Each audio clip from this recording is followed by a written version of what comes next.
नमस्कार। गॉड की दीवानी चैनल में आप सभी का स्वागत है। दोस्तों, आज मैं एक छोटी सी कहानी लेके आई हूँ जो खासकर मुझे तो बहुत पसंद आया, शायद आपको भी पसंद आए। यह कहानी आपको पिक्चर देख के ही पता चल गया होगा कि यह कहानी किसकी है। दोस्तों, इस कहानी में अंत तक बने रहें। इस कहानी से हमें बहुत कुछ सीखने को मिलता है। तो आइए देर न करते हुए इस कहानी के बारे में जानते हैं। यह कहानी दो मेढक की है। दोनों मेढक एक कुएं में रहते थे। उस कुएं का पानी सूख गया। उन्हें बहुत तेज की प्यास लगी। वो अपने आसपास देखने लगे। उन्हें कहीं भी नदी तालाब नहीं दिखा।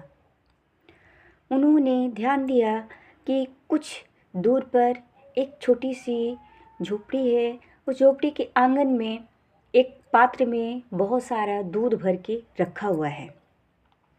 तो उन लोगों ने सोचा कि अपनी प्यास बुझाने के लिए क्यों ना हम जाके दूध को पी लें। उन लोगों ने खिड़की के द्वारा उस घर में छलांग लगाकर घर के अंदर चले गए। दूध बहुत ही मीठा स्वादिष्ट था क्योंकि वह घर का दूध था।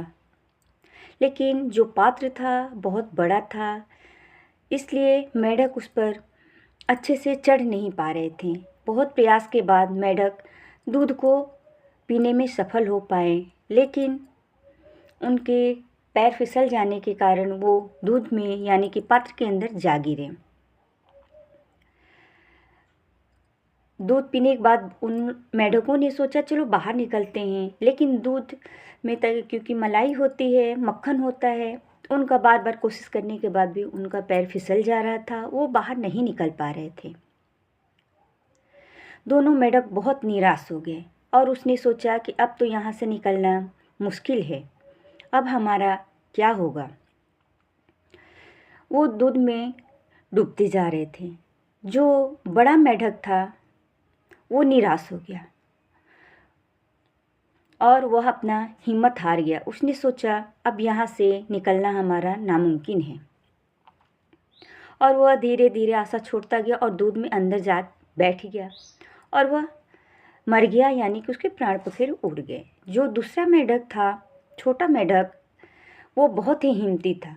उसने बोला जो होगा सो देखा जाएगा, हिम्मत नहीं हारेंगे, और अपने पाँव से लगातार दूध को मारता रहा। काफ़ी प्रयास के बाद दूध से मक्खन निकलने लगा, झाग होने लगी, और झाग और मक्खन जैसे जैसे फूलता दूध भी ऊपर होते जाता और वह मेढक भी ऊपर की तरफ बढ़ते जाता। और वह धीरे धीरे दूध इतना ऊपर हो गया, उसके पाँव इतना मारने की वजह से दूध ऊपर हो गया और वह मेढक आसानी से बाहर निकल गया। तो दोस्तों, उस मेढक ने अपने प्रयास से अपना जीवन बचाया और अपना काम में सफल हुआ। उसने कई घंटों तक प्रयास किया। इसलिए दोस्तों, इस कहानी से हमें यही सीख मिलती है कि हार नहीं मानना चाहिए, कुछ तो रास्ता होगा। वह प्रयास ज़रूर हमें करते रहना चाहिए। तो दोस्तों, इस कहानी से हमें यही सीख मिलती है कि कभी हार मत मानो, लगातार प्रयास करते रहो और अपनी सोच को सकारात्मक रखो। हमें मुश्किलों में भी हार का सामना करना सीखना चाहिए। दोस्तों, ये एक छोटी सी कहानी थी। आपको कैसी लगी कमेंट में ज़रूर बताएं। धन्यवाद। आपका दिन शुभ और मंगलमय हो।